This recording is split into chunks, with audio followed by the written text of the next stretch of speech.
আজকে ৮ তারিখ নভেম্বরের 2025। কবুতর গোসল করাই। পানির মধ্যে দিছি ইকটোনিল স্কয়ার কোম্পানির একটা ভেটেরিনারি মেডিসিন কবুতরের শরীরের পোকা মারার জন্য।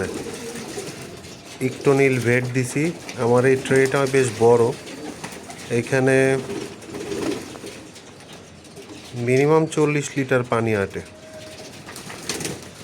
তো এখানে ইকটোনিলের 4টা প্যাকেট দেওয়া উচিত 40 লিটার পানিতে, আমি সেখানে 2টা প্যাকেট দিছি।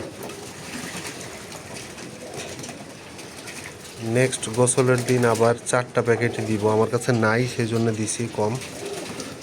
নেক্সট ডেতে কিনে নিয়ে এসে আবার দিব। কবুতর এসে সারা বছরই শরীরের পোকা না মারতে পারলে মুসিবত। কবুতরের শরীরের পোকা মারতে হবে।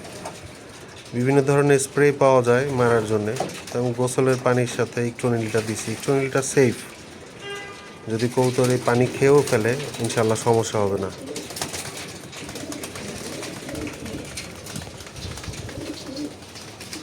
অন্য কবুতরও গোসল করার জন্য এসে দাঁড়ায় আছে। মেল ফিমেল নর্মাদি তো আলাদা রাখি, সেই জন্যে আলাদাভাবেই গোসল করাচ্ছে। মাদির গোসল শেষ হবে, তারপরে নরের গোসল শুরু হবে ইনশাআল্লাহ।